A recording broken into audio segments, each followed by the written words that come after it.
इसमें एक मुख्य अक्ष होता है। बिल्कुल हम धीरे धीरे चल रहे हैं, प्रत्येक बच्चे की समझ में अच्छी तरह से आना चाहिए, क्योंकि हमारी पढ़ाई व्यर्थ ना जाए और आपका टाइम व्यर्थ ना जाए, तो हमें विशेष ध्यान रखना है। तो ये हमने आपको ध्रुव बनाया था, ये हमारा ध्रुव था और यहाँ हमारा फोकस तल था या मुख्य फोकस था और यहाँ हमारा वक्रता केंद्र था। तो मैंने आपको सबसे पहले ध्रुव के बारे में बताया था कि ध्रुव की परिभाषा क्या होती है, फिर उसके बारे में मैंने बताया तुमको कि वक्रता केंद्र की परिभाषा क्या होती है, उसके बाद मैंने बताया तुमको कि वक्रता त्रिज्या किसे कहते हैं। तो सबसे पहले हम ध्रुव की बात करें तो गोले दर्पण के कटे हुए भाग के मध्य बिंदु को ध्रुव कहते हैं। दूसरी परिभाषा थी हमारी वक्रता केंद्र। गोले दर्पण को जिस केंद्र से काटा जाता है उसे हम वक्रता केंद्र कहते हैं। उसके बाद था हमारा फोकस तल या मुख्य फोकस। जब कोई किरण हमारी अनंत से आती है तो वो दर्पण से टकरा के जिस बिंदु से होके जाती है उसे हम मुख्य फोकस या फोकस तल कहते हैं। इसके बाद हमारे पास वक्रता त्रिज्या थी। तो हमारे पास जो वक्रता त्रिज्या थी वो ध्रुव और वक्रता केंद्र के बीच की दूरी को हम वक्रता त्रिज्या कहते हैं। फिर हमारे पास था फोकस दूरी। तो फोकस तल और ध्रुव के बीच की दूरी को हम फोकस दूरी कहते हैं। उसके बाद था हमारा द्वारक या मुख्य अक्ष। मान लो मुख्य अक्ष ले लो पहले। तो मुख्य अक्ष क्या था हमारे पास, जो वक्रता केंद्र और ध्रुव को जो मिलाने वाली रेखा होती है उसे हम मुख्य अक्ष बोलते हैं। उसके बाद था द्वारक। गोले दर्पण के व्यास से काटा गया गोले दर्पण हमारा द्वारक कहलाता है। तो अब इसके बाद हम आगे चलते हैं। आगे अब स्टार्ट करते हैं हम कि आपको दर्पणों के द्वारा, अवतल दर्पण द्वारा, उत्तल दर्पण द्वारा प्रतिबिंब का निर्माण कैसे होता है उसके बारे में हम आपको बताते हैं। और एक बात हमने आपको बताई थी कि भाई जब हमारी किरणें आती हैं तो वो कैसे कैसे गुजरती हैं, ये भी आपको हमने कल बता दिया था। कैसे बताया था कि कोई किरण हमारी समांतर आएगी, सीधी आएगी, तो वो ध्रुव से होके ही जाएगी। अगर वो दर्पण से टकरा गई तो ये चीज़ आपको ध्यान रखना है। अगर वो दर्पण से टकरा गई तो वो हमारी फोकस से होके ही जाएगी और कोई रास्ता उसके लिए नहीं होता है। ऐसे हमने ध्रुव के बारे में बताया था कि ध्रुव पे जितना एंगल से आएगी वो जितने एंगल से ही जाएगी। और हमने वक्रता केंद्र के लिए आपको बताया था कि वक्रता केंद्र से जो हमारी किरण आएगी, प्रकाश किरण, वो उसी से होके आएगी और उसी से होके वापस जाएगी। अब आगे हम चलते हैं। किसी को कोई प्रॉब्लम हो तो बताइए। तो आगे चलते हम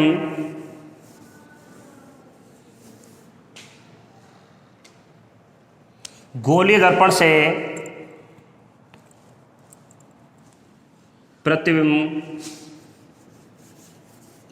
का निर्माण। प्रतिबिंब हमारे दो प्रकार के होते हैं, एक आभासी होते हैं, आभासी या काल्पनिक। इनका मतलब तो दोनों का एक ही होता है। और एक होते हैं हमारे वास्तविक। तो वास्तविक प्रतिबिंब हमारे कैसे होते हैं, जो तुम किसी थिएटर में या किसी पिक्चर हॉल में पिक्चर देखने गए होंगे तो वहाँ आपको जो पिक्चर के जो हीरो दिखाए जाते हैं वो आपके वास्तविक प्रतिबिंब हैं। एक्चुअल में नहीं है वो, क्योंकि एक्चुअल में बल्कि वहाँ केवल तस्वीर है। वहाँ वो नहीं है कि जैसे तुम सोच रहे हो कि जैसे हम पढ़ा रहे हैं आपको तो हमारा भी आपके पास तक प्रतिबिंब ही पहुँच रहा है, लेकिन वो हमारा पहुँच रहा है आपके पास वास्तविक पहुँच रहा है। अब काल्पनिक जो प्रतिबिंब होता है, आभासी प्रतिबिंब होता है, वो हमेशा पर्दे के पीछे बनाया जाता है। ये चीज़ आप ध्यान rखना। तो आगे हम चलते हैं गोलीय। अगली हेडिंग हमारी गोलीय दर्पण से प्रतिबिंब। तो गोलीय दर्पण से प्रतिबिंब कैसे बनते हैं हमारे। सबसे पहले हम अवतल दर्पण से प्रतिबिंब बनाना बताएंगे आपको। अवतल दर्पण द्वारा प्रतिबिंब बनाना। ध्यान रखना यहाँ पे कि जो अवतल दर्पण द्वारा प्रतिबिंब बनाए जाते हैं वो हमारे 6 प्रकार से प्रतिबिंब बनाए जाते हैं, और उत्तल दर्पण द्वारा जो प्रतिबिंब बनाए जाते हैं वो केवल 2 बनाए जाते हैं। और लेंसों में इनका उल्टा हो जाता है, अवतल दर्पण द्वारा केवल 2 ही प्रतिबिंब बनाए जाते हैं, और उत्तल लेंस द्वारा उसमें उल्टा हो जाता है, अवतल और उत्तल। तो अवतल द्वारा वहाँ पे केवल 2 ही प्रतिबिंब बनाए जाते हैं, और उत्तल द्वारा वहाँ पे 6 प्रतिबिंब बनाए जाते हैं लेंसों में। ये कंडीशन हमारी लेंसों में होती है। यहाँ दर्पणों में तो केवल बस यही होता है कि अवतल दर्पण के 6 प्रतिबिंब बनाए जाते हैं और उत्तल के 2 प्रतिबिंब बनाए जाते हैं। तो यहाँ देखिए, उसमें सबसे पहले जो हमारा प्रतिबिंब है वो कैसे बनता है। नंबर 1 कि जब वस्तु, नंबर 1 पहला कि जब वस्तु अनंत पर हो, जब वस्तु अनंत पर हो, ये ध्यान रखना है कि जब वस्तु हमारी अनंत पर हो, तो हम आपको पहले बता चुके हैं कि अवतल दर्पण के बारे में पढ़ रहे हैं। तो ये हमारा अवतल दर्पण हो गया, ये हमारा बेटा मुख्य अक्ष हो गया। अब एक चीज़ आपको ये विशेष ध्यान रखनी है कि प्रतिबिंब के लिए कम से कम 2 किरणों का मिलना बहुत ज़रूरी है। जब तक 2 किरण नहीं मिलेंगी, जब तक आपका प्रतिबिंब का निर्माण नहीं होगा। वैसे किरण तो बहुत सारी आती हैं, लेकिन हमें केवल 2 ही किरण हम काम में लेते हैं, क्योंकि 2 किरणों के बिना हमारा काम नहीं चलता है। किरण तो बहुत सारी आती हैं, लेकिन प्रतिबिंब के लिए 2 किरणों का होना बहुत ज़रूरी है। तो जब वस्तु हमारी कहाँ रखी हो, अनंत पर रखी हो, हमें नहीं पता कहाँ रखी है, अनंत पर रखी है वस्तु हमारी। तो देखिए, एक ये किरण हमारी प्रकाश किरण आ गई,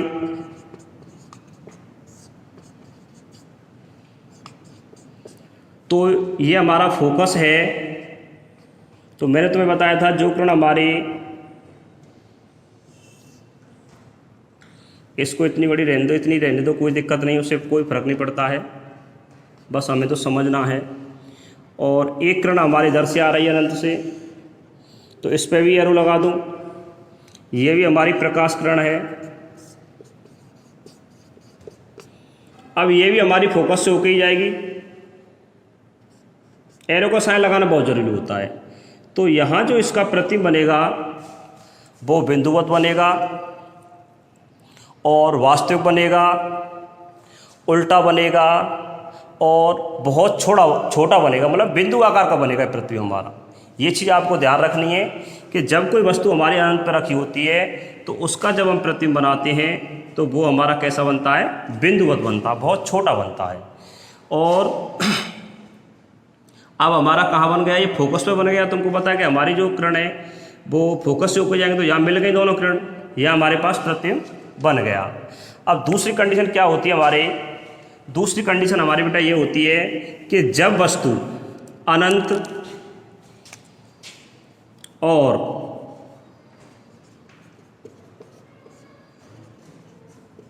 वक्रता केंद्र के बीच स्थित हो,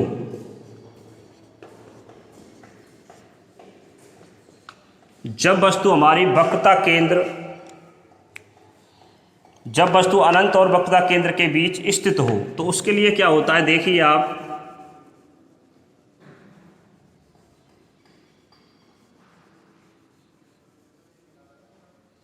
कोई चीज़ समझ में नहीं आए तो उसे बता देना आप। ये चीज़ पहला वाला प्रतिबिंब आपकी समझ में आ गया? हाँ भाई, आ गया, समझ में नहीं आया?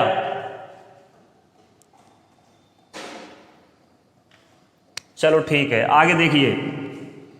अब ये वस्तु हमारे पास ये अनंत है, मान के चलो यहाँ पे, और यहाँ हमारे पास वक्रता केंद्र है।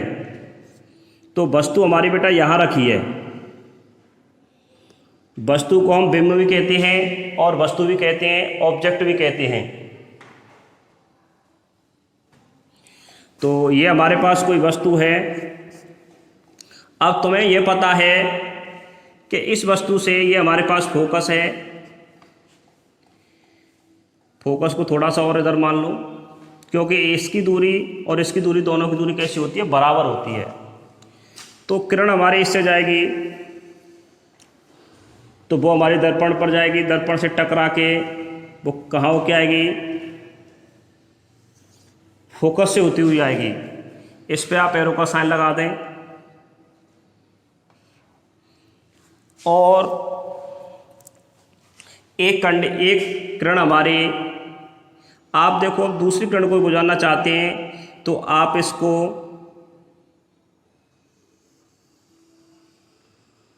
ध्रुव से गुजार सकते हैं। ये आपका ध्रुव होता है। जहाँ जो एंगल बनाएंगे वही एंगल से वापस होगी ये। तो यहाँ ये दोनों किरण मिल गई तो यहाँ इसका प्रतिबिंब बनेगा। ध्यान रखना इस चीज़ का। अब एक चीज़ हमारी समझ में नहीं आई सर कि इसको हम फोकस से गुजारें तो क्या कंडीशन बनेगी हमारी, और इसको वक्रता केंद्र से गुजारें तो क्या कंडीशन बनेगी हमारी। तो उसके लिए आप देखिए, इसकी जो स्थिति होती है वो 3 प्रकार की होती है एक ही की। वो कैसे होती है? पहली स्थिति तो ये हो गई इसकी। अब एक चीज़ ध्यान रखना, इसका जो प्रतिबिंब बनेगा वो तुम्हारा वास्तविक बनेगा, उल्टा बनेगा, वस्तु से छोटा बनेगा। ये चीज़ आप ध्यान रखना।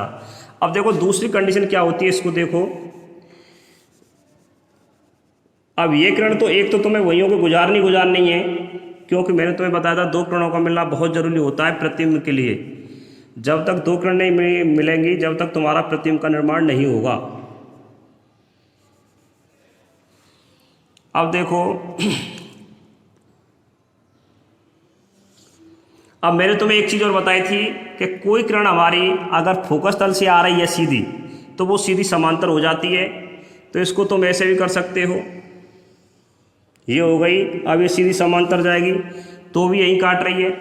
मतलब प्रतिबिंब का मतलब ये है कि वो बनेगा आपका फोकस तल और वक्रता केंद्र के बीच में ही बनेगा, वहाँ से अलग नहीं बनेगा। ये आपका प्रतिबिंब में जो देखो, अब यहाँ प्रतिबिंब बन गया, मतलब इसके और इसके बीच में बनता रहेगा तुम्हारा। यहाँ बन गया प्रतिबिंब दूसरी स्थिति में हमारे पास। अब तीसरी स्थिति में हम उसको कहाँ से गुजार दें? वक्रता केंद्र से।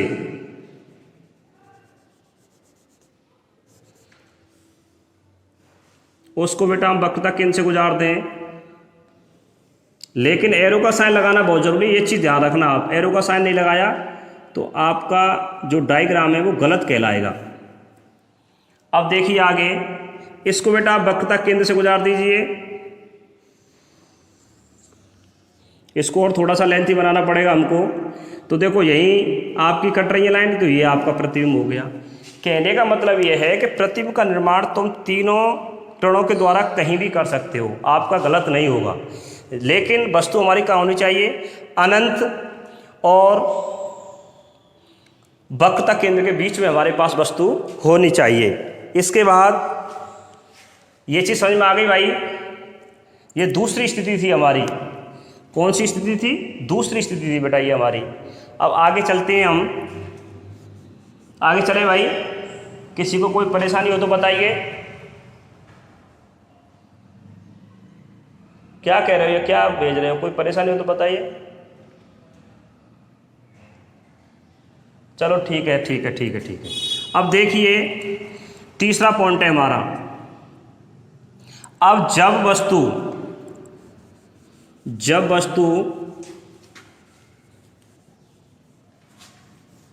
वक्रता केंद्र पर स्थित हो,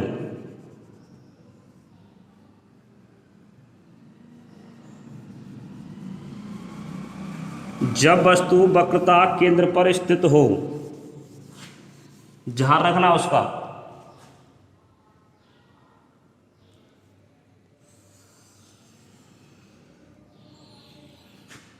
ये आपके पास फोकस है, ये आपके पास वक्रता केंद्र है। तो मैंने तुम्हें बताया था कि जब वस्तु तुम्हारी कहाँ स्थित हो?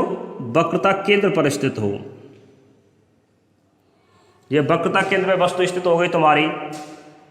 ध्यान रखना ये वस्तु है, कहीं भूल मन जाना, या बिंब कह सकते हो या ऑब्जेक्ट कह सकते हो इसको।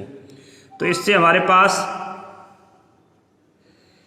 कोई रे गई, अब वो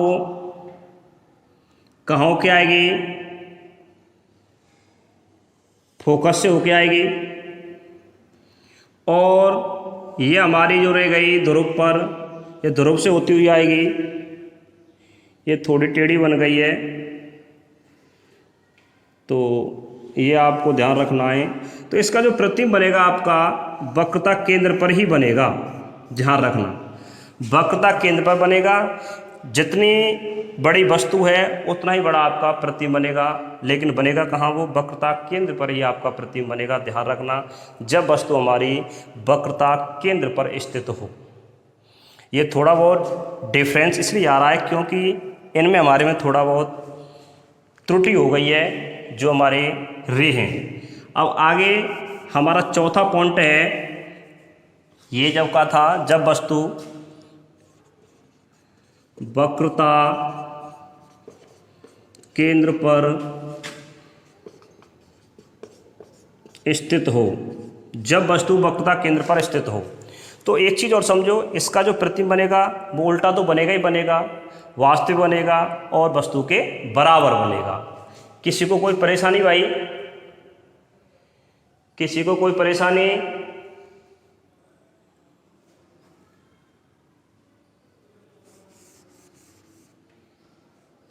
चलो ठीक है, आगे देखिए। अब हमारा जो चौथा है, चौथा पॉइंट है, जब वस्तु वक्रता केंद्र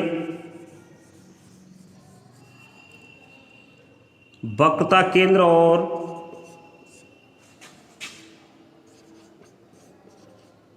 फोकस तल के बीच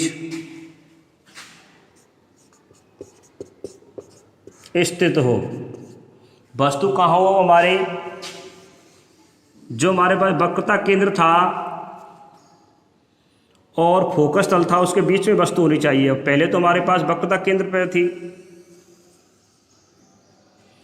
तो ये हमारे पास क्या है, फोकस है, ये वक्रता केंद्र है। तो वस्तु को मैं मान लेता हूँ यहाँ पे, इसके फोकस तल के बीच, मतलब फोकस तल और वक्रता केंद्र के बीच में स्थित हो। तो बेटा ये हमारे पास वस्तु हो गई और इसकी रह गई, तो तुम्हें पता है ये कहाँ होके जाएगी हमारी, ये हमारी जाएगी फोकस होके, ठीक है भाई। और ये हमारी जाएगी ध्रुव से होती हुई। तो आपकी समझ में मेरे हिसाब से ये चीज़ आ गई होगी कि ये चौथा है हमारे पास,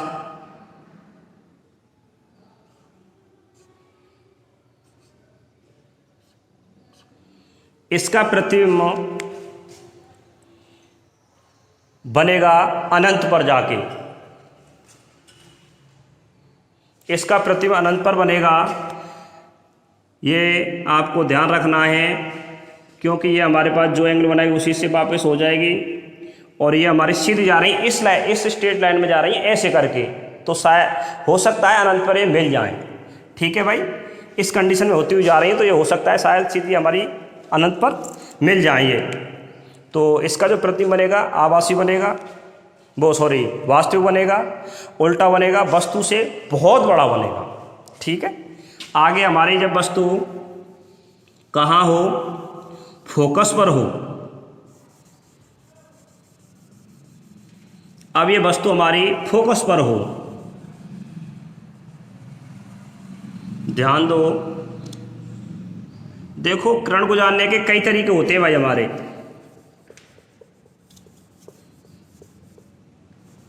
तो जब वस्तु हमारी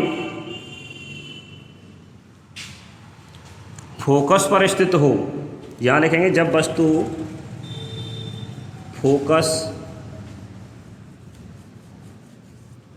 जब वस्तु फोकस तल पर स्थित हो। तो देखिए ये आपका F हो गया, वस्तु आपकी यहाँ हो गई, यह वस्तु हो गई। अब इससे ये किरण गई, तो ये तुम्हें पता है कहाँ होकर गुजरेगी। जो किरण हमारी वस्तु चाहे कहीं भी हो, उससे कोई मतलब, जो किरण इससे टकरा गई दर्पण से, तो उससे तो फोकस से होकर गुजरना ही गुजरना है, और कोई उसके लिए रास्ता ही नहीं है। तो ये बेटा हमारी ऐसे गुजरेगी, यहाँ से ये गुजर गई सीधी।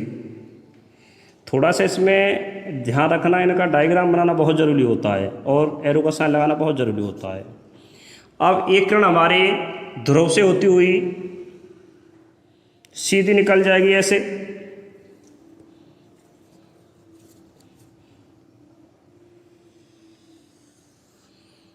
तो देखो इसका जो प्रतिबिंब है वो वास्तविक तो बनेगा ही बनेगा, लेकिन वस्तु से अनंत पे जाके भी बने, अनंत पे जाके बनेगा बहुत बड़ा। इस कंडीशन में ये स्थिति बता रहा है अनंत पे जाके भी नहीं बनेगा, क्योंकि ये कंडीशन ऐसे जाती हुई मिलेंगी। तो ये तुम्हारी जो किरण है ये तो मिलेंगी नहीं इस कंडीशन में, ठीक है। तो इसके लिए हम क्या करते हैं, इसको हम डेडस करके पीछे बढ़ाते हैं। तो ऐसे करके इसको हम बढ़ा दें पीछे करके, देखो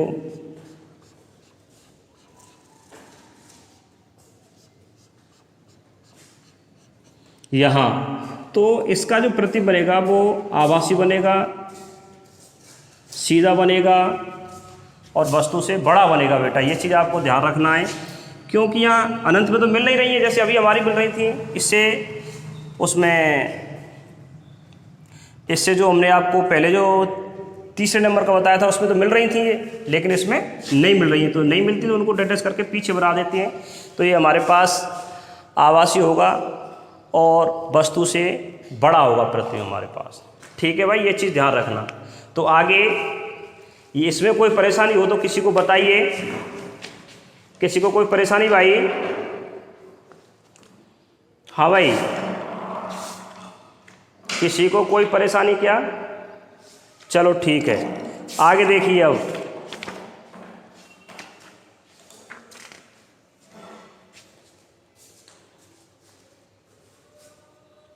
अब देखिए बेटा, ये हमारे कितने हो गए? ये 1 2 3 4 हो गए, 5 और छठवां हमने आपको 5वें पे फोकस पे हो, तो ये बेटा हमारे पास अगला देखिए। अब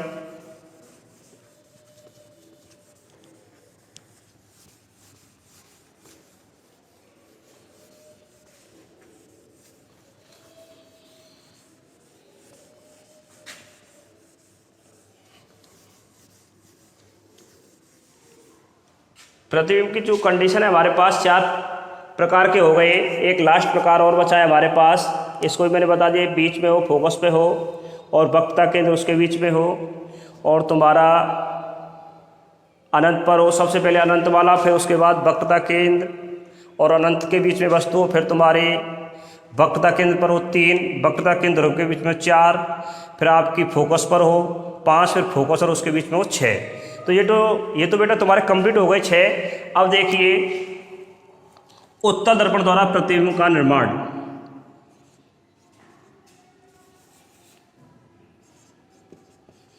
उत्तल दर्पण द्वारा प्रतिबिंब का निर्माण। मैंने तुम्हें बताया था कि उत्तल दर्पण के जो प्रतिबिंब बनते बेटा वो केवल 2 बनते हैं। पहला, जब वस्तु अनंत पर स्थित हो,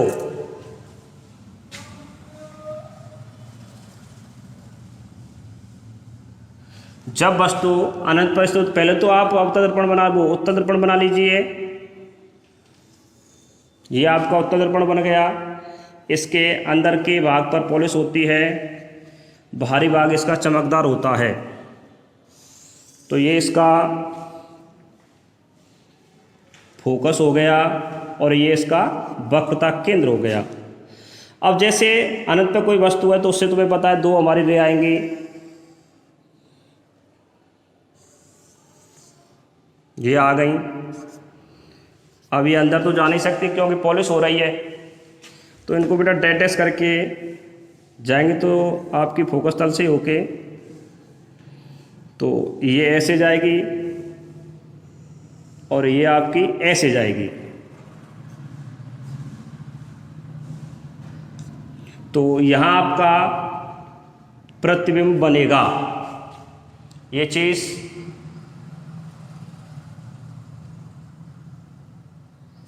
हाँ भाई, क्या कह रहे हो आप? दोबारा रिपीट करें, मैं देख नहीं पाया क्या कह रहे थे आप। बोलो क्या कह रहे थे? सर एक शायद 6 वाला रह गया है। नहीं बेटा, वो मेरे यहाँ काउंटिंग में गलती हो गई थी, वो 6 हो गई आपके कंप्लीट। क्योंकि देखो एक बार मैं रिवाइज करा देता हूँ कि हमारे पास अनंत वाला हो गया, अनंत और वक्रता केंद्र वाला हो गया, वक्रता केंद्र वाला हो गया जब वस्तु वक्रता केंद्र पर हो, फिर वक्रता केंद्र फोकस वाला हो गया, फिर फोकस वाला हो गया, फिर फोकस और ध्रुव के बीच में वस्तु हो, ये हो गया। तो देखो 1 2 3 4 5 6 बेटा कंप्लीट हो गई।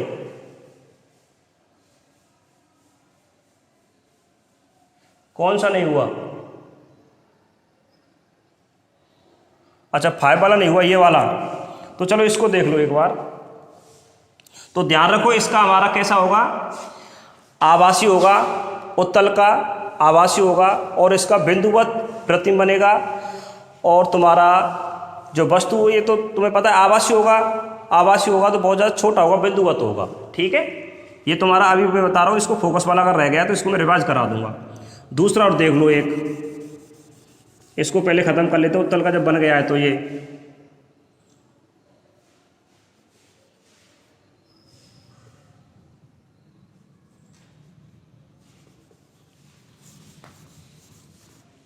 देखिए, उत्तल वाला देख लीजिए। जब वस्तु हमारी स्थित हो तो मान चलो कि हमने वस्तु स्थित मान ली यहाँ पे, तो हमारे पास ये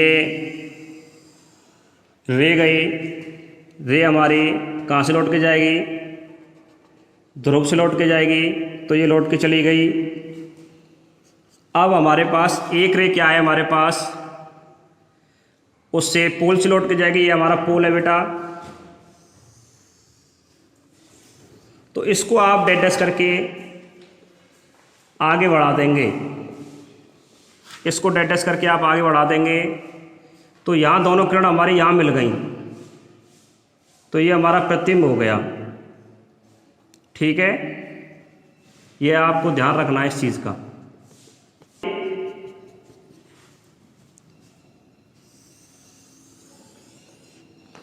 ये हमारे पास फोकस है और ये हमारे पास वक्रता केंद्र है। तो जब वस्तु हमारी 6 है ये, जब वस्तु हमारी फोकस और ध्रुव के बीच स्थित हो, ठीक है, तो ये हमारे पास वस्तु हो गई। तो ये कहाँ होके जाएगी भाई? फोकस होके ही जाएगी और ये हमारे पोल से होते हुए सीधी निकल जाएगी। ये चीज़ था। तो इसको आपको पता है कि ये अनंत में मिलने वाली है नहीं, तो इनको हम क्या कर देते हैं, डैश करके पीछे मिला देते हैं।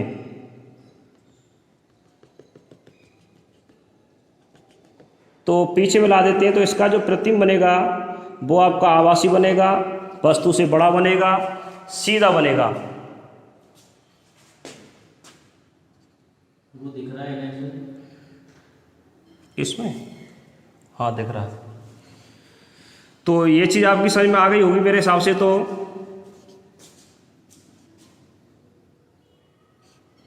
हाँ भाई, समझ में आ गई ये? अच्छा ठीक है, यस, ओके। आगे देखिए, और तो नहीं रहा कोई भी भाई? अच्छा, और तो कोई नहीं रहा? चलो ठीक ठीक ठीक, ओके। तो ये तुम्हारे जो प्रतिबिंब का निर्माण था बेटा, ये आपका कंप्लीट हो चुका, क्योंकि मैंने तुम्हें बताया था उत्तल दर्पण के दो प्रतिबिंब होते हैं। एक तो हमारे पास उसको कराते हैं जब वस्तु अनंत पर हो, और एक जब वस्तु दर्पण के सामने हो। तो एक बार उनको और देख लो, अब उत्तल वाले दर्पण को और देख लो। उत्तल दर्पण द्वारा, उत्तल दर्पण द्वारा प्रतिबिंब निर्माण या प्रतिबिंब बनाना। अब देखिए, सबसे पहले हमारे पास उत्तल दर्पण क्या होता है कि उसमें अंदर पॉलिश होती है। ये हमारा मुख्य अक्ष होता है। वस्तु जब अनंत पर हो, तो ये आपको पता है वस्तु हमारी अनंत पर हो गई बेटा, तो ये हमारे पास फोकस हो गया, ये वक्रता केंद्र हो गया, ये फोकस हो गया, और ये वक्रता केंद्र। तो इससे हम डैश डैश करके निकालेंगे, ये निकल गई। ऐसे डैश डैश करके बेटा इससे निकालेंगे, ये निकल गई हमारे पास। ये हमारे पास इसका जो प्रतिबिंब बनेगा वो कैसा बनेगा? बिंदुवत बनेगा, छोटा बनेगा, लेकिन कैसा बनेगा? वो आभासी बनेगा। ठीक है, इस चीज़ का ध्यान रखना। अब दूसरा लास्ट रह गया है कि जब वस्तु दर्पण के सामने हो, जब वस्तु कहाँ हो? हमारी दर्पण के सामने हो। तो दर्पण के सामने हो वस्तु हमारी, तो देखो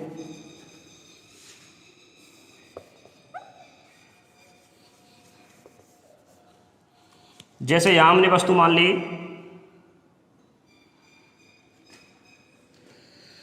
जब वस्तु दर्पण के सामने हो, तो हमने यहाँ वस्तु मान ली दर्पण के सामने। तो तुम्हें पता है कि इससे हमारी जो रे आएगी वो कहाँ होके जाएगी? फोकस से होके जाएगी। तो ये तो सीधी निकल गई हमारी फोकस से होके। एरो का साइन लगा दीजिए। अब एक वस्तु को और हमें गुजारना है, तो बेटा वो वस्तु हमारी कहाँ होकर गुजरेगी? वो गुजरेगी हमारी वक्रता केंद्र से होते हुए, गुजार दो उसको।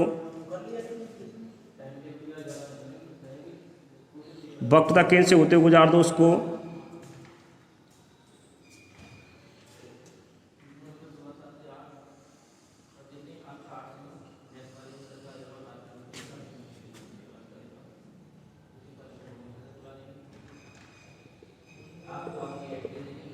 तो वक्रता केंद्र से होते हुए वो सीधी गुजर जाएगी।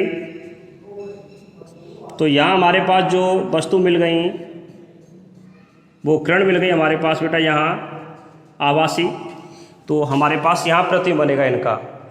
ये चीज़ आप ध्यान रखना, ठीक है। फोकस से और ध्रुव के बीच में हमारा प्रतिबिंब बनेगा इसका, लास्ट वाले का। उत्तल दर्पण द्वारा प्रतिबिंब का निर्माण में हमारे पास दो इनके प्रतिबिंब बनते थे। एक तो जब वस्तु हमारी अनंत पर हो, तो उसके लिए मैंने आपको बता दिया, और जब वस्तु दर्पण के सामने हो उसके लिए बता दिया। हाँ भाई, किसी को कोई परेशानी?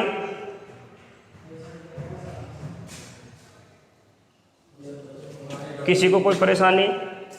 अच्छा अच्छा, चलो ठीक है।